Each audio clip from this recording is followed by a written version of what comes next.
What up, dudes? It's Gaz, and welcome back to the video. So we're doing a build setup for Void 3.0 Hunter in Destiny 2 today. Now, if you are a fan of the Warframe videos on the channel, you might want to check this one out, as it really reminds me of Warframe. We're perma-invis, melee spamming, and, one-shotting really high-health targets. It really feels like Ash Prime, to be honest, with this setup. So we're going to get into it. Now, it is very focused on the new weapon type, the GLAIVE, which is a first-person melee gun situation. It's a melee gun, I guess I'd call it. It's like a sword and a stick, pretty much. We're going to go in-depth on this ridiculous loadout. Now, here's the general crux of what we're doing right now. We have a special weapon that can make us invisible all the time, nearly. It can spam melee attacks. It can blind and suppress the enemies, make it so they can't shoot you, they can't shoot your teammates. And all the meanwhile, while we're getting all these kills, we're charging up our worm launcher that can one-shot nearly every high-health enemy that I've encountered so far. So, really good stuff. It's a very good team-focused build as well, in case you were playing a team. If you're not playing a team, you can still be perma-invis as well. So it's really, really nice. And let's just get into it now. This is in a seasonal activity right now. I have tried this out in the Legendary campaign, and it actually is very good there too. But the more people on your team, the better this build becomes, because you can actually, the more people you make invis with the Omnioculus exotic, the faster you get your grenades back, your smoke bombs back, and all that. So, yeah, that's the general crux of the build. We're going to go over a mod loadout commentary here, too, just so you can see all the things working together. So, let's get into that.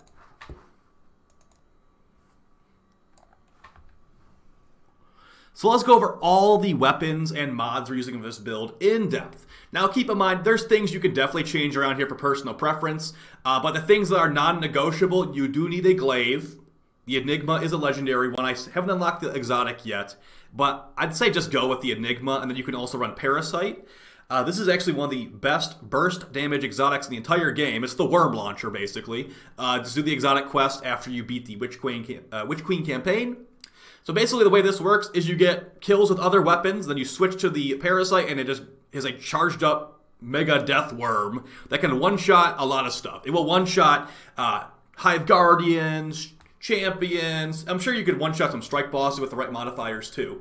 But the entire crux of this build is the artifact mod, which is going to be only this season probably, which is going to be suppressing glaive. So what this one does is when you damage an enemy with your glaive, the new weapon type, is going to make them suppressed. They can't use their abilities, enemies won't shoot at you, it just makes them totally worthless, pretty much.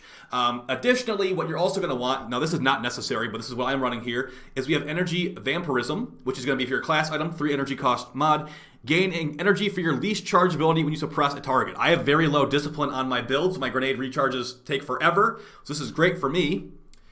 You could also go with Volatile Flow as well, which we are using on the build, but is not important at all. Picking up a Void Elemental Well will grant your Void weapons volatile rounds. Basically means after you pick up Elemental Well, your Void weapons make enemies explode. The rest of this stuff is also kind of helpful, but we're not running all this stuff. Unstoppable Glaive. Glaives will stun unstoppable champions. Really easy and good to use. We probably should be using Glaive Scavenger, but I don't think I actually have it on the build right now. And also, Glaive Dexterity, making you switch between them faster. Now, you could even go deeper in here, but all you really need is this, Suppressing Glaive. Because you use Suppressing Glaive with the Hunter aspect, Stylish Executioner. Defeating a suppressed target makes you invisible, and while you're invisible, the next melee attack you do once you leave invisibility will make the enemy weaker. That's pretty much all you need. This, and then the Glaive mod, and then you need a Glaive, of course. And you'll be basically perma-invis. We're going to go deeper on what other stuff we can run, but let's just show that in action here. So we have our Glaive out. Now there's some wonkiness with it. If you kill an enemy with the melee, you should go invis every time.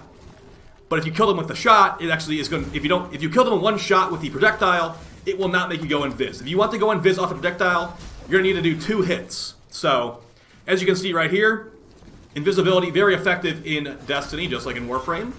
And we can just become a melee blender machine. So, yeah, the enemies have literally no chance at all. These are low-level enemies, to be fair. But all the while we're killing these guys, our Parasyte is getting charged up. We can probably just one-shot this boss right now with how much damage we've charged up. We can push the air attack to go invis as well. Now let's see if this guy dies in one shot. Something died in one shot there. Okay, so, close enough. If we would have actually picked up the anti-nightmare essence, we would have killed him in one bullet. But close, 253,000 damage. That's more than an Izanagi shot. A fully charged Izanagi shot. So you're looking at some big, and by the way, that's an explosion too. So it's a big AoE explosion with the Parasyte. It's going to require you to buy the DLC, but if you're playing Destiny still, you probably bought the DLC already, or you just can't afford it and you'll get it eventually. So yeah, let's go over the armor mods here. Now, the Forensic Nightmare, I'm just running this because I'm leveling up the weapon. But an SMG is not too terrible of an idea, as, it can be nice for clearing out, like, small trash adds every here and there. We've got Thresh to get our super back faster. And by the way, the super for the Night Stalker Mobius Quiver is actually hilariously strong now. I'd highly recommend it. But yeah, your primary doesn't matter. The two weapons we're really mainly using here is the Glaive and the energy slot, and the Parasyte and the heavy slot. You could switch to Gellerhorn or something else if you really want to, but that's what we're using in this build.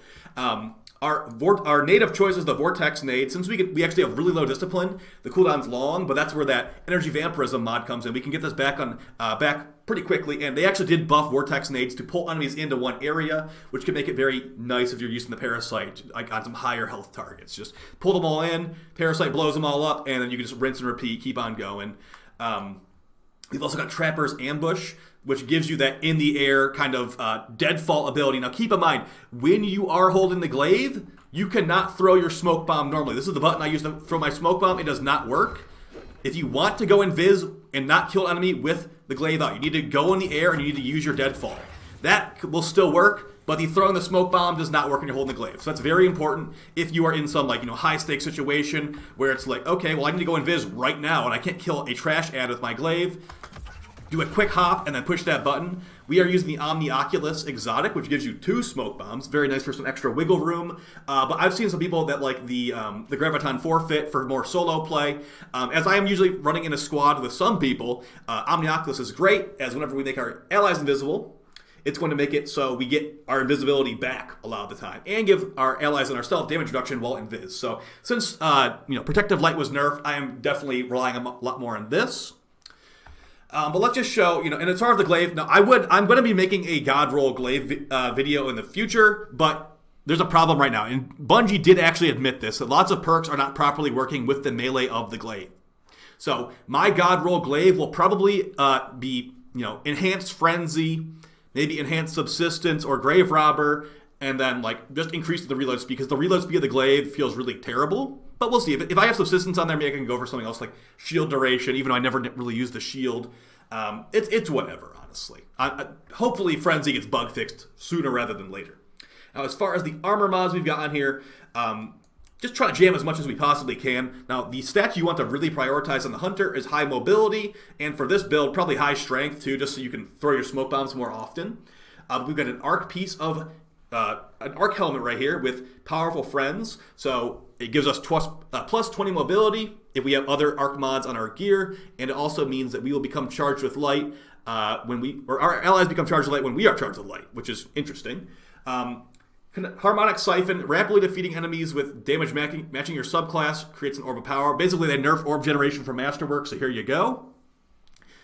It was just 1 energy cost, so I threw it on here. You could maybe put, if you want to take off this recovery mod or take off this grenade launcher mod, you could put something else here. But keep in mind, I don't think hands-on does currently work with the Glaive, so if it gets bug fixed, I might probably go with that. But we would get grenade launcher, ammo finder. As the Parasyte is our ridiculous burst damage, we want to make sure we have ammo for it when we need it. So grenade launcher, ammo finder on the helmet, pretty useful there. I'm moving on to the gloves. This is where the seasonal mods start coming into play, and we're actually going to be using Void Elemental Wells in addition. So we've got Reaping Wellmaker. Whenever you dodge and you get a weapon kill afterwards, it gives you a Void Elemental Well. Very good because the Hunter can dodge so often that you will just be able to constantly have your Void Elemental Wells going. If you want to go even deeper into this, you could go for Font of Might, making it so Void weapons will do more damage if you pick up the Elemental Well. But keep in mind, the Glaive's melee attacks are kinetic damage, not void. So you will not get the benefit of Font of Might on your kinetic melee attacks. So the Glaive shot still does decent damage, so you might want to go for that, but we are not going for that in this build. Very important mods here. Unstoppable Glaive. Like I said, you'll stun unstoppable champions, which can be very good. If you were in content that didn't have unstoppables, you could maybe go for grenade launcher loader because the Parasyte's really slow at loading. I don't know if there is a Glaive reload speed mod yet, but once they bug fix Subsistence and stuff not working, that probably won't even be necessary anyway. And then we got Glaive Dexterity just because all the other stuff, 1 energy drain stuff, wasn't looking too amazing. So, yeah, moving on to the chest piece. Now, like I said, you can change your exotic for something else, but Omnioculus, it just feels so nice when you're in like a group of like 4 people and you get your entire smoke back from doing 1 deadfall. So the other arc mod we have here is Radiant Light. Casting your super makes allies become charged with light. Just makes everyone charged with light, basically. Really nice. 20 increased strength, very good for our smoke bomb spamming playstyle. And, deadfall and all that stuff. Very good. Now, this is a seasonal mod, Thermo Shock Plating. Reduces solar damage and arc damage from enemies. I usually just have arc resistance on here, so it's just an upgraded version of that, sure. Concussive Dampener makes enemies' explosion effects deal less damage to you. This is actually a lot more powerful than it might look, because a lot of enemies actually do AoE attacks, lots of grenade spam, AoE weapons, things like that. This prevents damage from a lot of stuff. So I'd highly recommend Concussive Dampener on your chest armor. If you're maybe running a mission that has lots of snipers, there's also sniper resist, melee resist, blah, blah, blah. But yeah, Concussive Dampener is very good bang for your buck, and I'd highly recommend it to you. Now, as far as the shoes, this probably should get changed. Now, I haven't really looked at the shoes recently, but Protective Light, it used to give you, I think, 50% damage reduction when your shield was broken, when you were charged with light. Now it gives you 10, so I'm going to take that mod off, probably put on something else. Font of Might would be great, like I just said, giving us increased damage for our glaive. Maybe even, honestly, there's lots of choices. It's too bad they had to nerf Protective Light like that, but we will find something different. So this is something to change. Of course, you could put Scavenger mods. There's a Glaive Scavenger mod right there, very good. You could put on Grenade Scavenger to make sure your Parasyte is full and just ready to blow stuff up. That's also a good option. So that's going to be up to you. Like lots and lots of choices. And, volatile rounds, we could just take volatile rounds off our class item and put it on the shoes, but right now we're not. We have 3 seasonal mods on our class item, the final gear piece here. The most important mod in the entire build, Suppressing Glaive, like I said, makes the enemies suppressed. Now, don't shoot a Shrieker with this active, or the Shrieker will basically close up and you can't kill it if it's closed like that. So keep that in mind. You also got Energy Vampirism, like I said, get increased energy for your leash charge ability when you suppress a target. It's going to be basically all the time, so you're going to have your grenade going constantly, or whatever is low, your dodge, or whatever. And then Volatile Full, like I said, not necessary, as we do have AoE covered with our Parasyte and like our grenades and all that, but, if you do remember to pick the Elemental Well up, this will make your glaive kind of pseudo AoE. So that's the entire build. We could quickly go over this stuff, too. I don't think we went entirely over it. I like Gambler's Dodge, which will recharge your melee ability, give your smoke bomb back guaranteed if you dodge a nearby enemy. You could do the reload one instead if you wanted to for the Parasyte for more burst damage, but we went with Gamblers. Triple jump, just a personal preference thing. Snare bomb, the only option right now. And as far as other grenades besides Vortex, I think pulling them in is very important, but a lot of people have been enjoying Scatter Grenade for some more burst damage. And Suppressing Nade, of course, you technically could do that too. But, I've been really enjoying Vortex after the buff. Now, it does less damage than before, but the pull-in is very, very useful. And as far as our grenade having a long cooldown, I found that this was the most important and impactful thing I could throw out every 2 minutes. Yeah, I've tried the other ones too. Maybe I could see, Void Wall being better, but eh. And then, like I said, Stylus Executioner, the entire purpose of this build, and Trapper's Ambush. Very, very nice convenience while you're holding that glaive. As far as our fragments, we have Echo of Leeching. Melee Final Blows give health regeneration to you and allies. Basically makes you invincible, and your allies will be healing too while you're just mowing everything down with the glaive. And it gives you 10 more resilience, which is nice too. Echo of Exchange. Melee Final Blows grant grenade energy. Wow, we're meleeing a lot. That seems pretty good.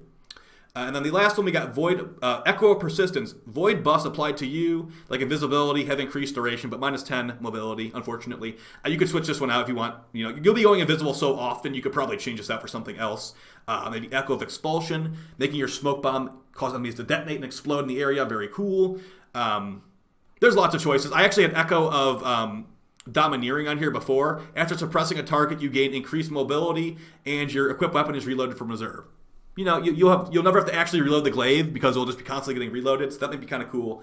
But I decided to take it off for Echo of Leeching for just more health regen, as we are pretty tanky with all this stuff. So, yeah, guys, pretty awesome build. I do enjoy it. Like I said, weapons can be switched out for personal preference kind of things, but Parasyte does ridiculous damage, and you need the glaive for this. So, yeah, go and have some fun. Hopefully you found the video helpful, and I'll see you next time. Bye-bye.